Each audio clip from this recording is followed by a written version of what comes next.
السلام عليكم ورحمة الله وبركاته. الحمد لله رب العالمين والعاقبة للمتقين، والصلاة والسلام على أشرف الأنبياء والمرسلين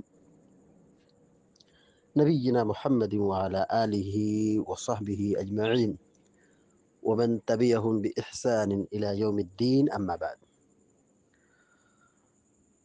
فقال النبي صلى الله عليه وسلم: إن العبد إذا قام يصلي أتي بذنوبه فأضيت على رأسه على رأسه أو عاتقه، فكلما ركع أو سجد تساقطت عنه.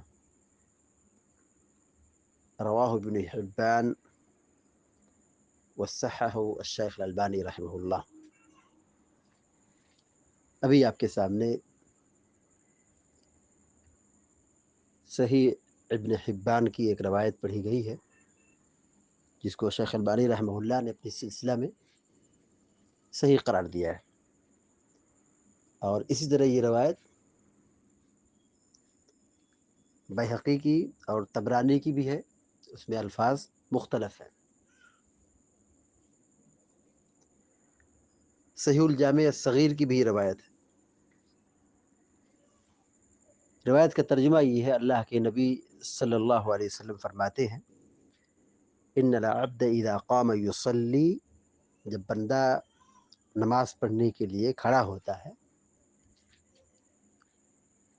اتی بذنوبہ فاضیت علی رأسہ او عاتقہ، تو اس کے گناہ کو لایا جاتا ہے اور اس کے کندھے پر یا اس کے سر پر گناہ رکھ دیا جاتا ہے۔ اور بعض روایتوں میں یہ لفظ ہے کہ اس کے سر اور دونوں کندھوں کے درمیان رکھ دیا جاتا ہے۔ عام طور پر جب آدمی کوئی بوجھ لیتا ہے، سامان لیتا ہے، تو سر پہ رکھتا ہے یا کندھے پہ رکھتا ہے، اور وہ سامان لے کے چلتا ہے۔ اسی طریقے سے انسانوں کا جو گناہ ہے یہ بھی ایک بوجھ ہے۔ تو جب آدمی نماز پڑھنے کے لیے کھڑا ہوتا ہے تو اس کے گناہ کو سر پر یا کندھے پر یا دونوں میں سے کسی کے بیچ میں رکھ دیا جاتا ہے۔ فَكُلَّمَا رَكَعَ أَوْ سَجَدَ، جب جب بندہ رکوع اور سجود کرتا ہے، نماز پڑھتا ہے بندہ اور نماز میں رکوع اور سجود جب جب کرتا ہے، جب جھکتا ہے سجدہ کرنے کے لیے، جب جھکتا ہے رکوع کرنے کے لیے، تو جب جب وہ رکوع و سجود کے لیے جھکتا ہے، پیارے نبی صلی اللہ علیہ وسلم کہتے ہیں تساقطت عنہ، اس کے گناہ جھڑ جاتے ہیں، اس کے گناہ گر جاتے ہیں۔ جیسے آدمی کا بوجھ، یعنی سر پر بوجھ ہو، کندھے پر بوجھ ہو، تو کھڑا ہوگا تو بوجھ صحیح سالم رہے گا، محفوظ رہے گا، لیکن جیسے وہ جھکے گا تو جب اس کا بیلنس برقرار نہیں ہوگا تو وہ سامان گر جائے گا۔ اسی طرح جب بندہ جھکتا ہے رکوع کے لیے، جب بندہ جھکتا ہے سجدے کے لیے، تو اس کا جو گناہ سر پر یا کندھے پر لادا گیا ہے وہ بکھر جاتا ہے، وہ گر جاتا ہے۔ یہ فضیلت ہے رکوع کی، یہ فضیلت ہے سجدے کی، یہ فضیلت ہے نماز کی، کہ رکوع کرنے سے، سجدہ کرنے سے، نماز پڑھنے سے بندوں کے گناہ مٹا دیے جاتے ہیں، بندے کے گناہ معاف کر دیے جاتے ہیں۔ یہ کتنی بڑی سعادت کی بات ہے اور کتنی بڑی خوش نصیبی کی بات ہے کہ ہم اللہ کے لیے نماز کی پابندی کریں، رکوع کریں، سجدہ کریں، اللہ کے لیے کھڑے ہوں، تو اللہ تعالی ہماری اس عبادت اور اس نیکی کی وجہ سے ہمارے گناہوں کو مٹا دیتا ہے، ہمارے دل کو صاف کر دیتا ہے، گناہوں کو دھل دیتا ہے، ختم کر دیتا ہے۔ اس کی مثال دی، کہا جیسے آدمی سامان لیا کھڑا ہو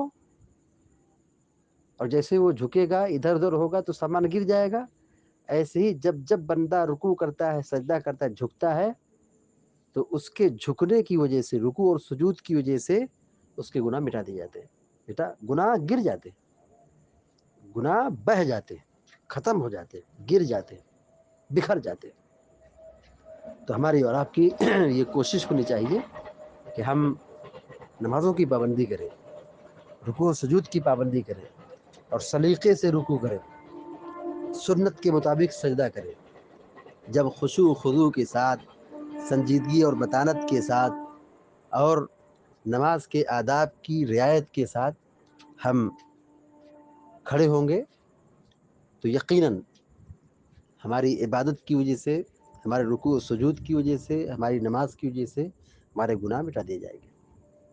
تو ہم نماز سکون سے پڑھیں، آرام سے پڑھیں. اب بہتر اور افضل ہے کہ ہم رکوع و سجود لمبا کریں.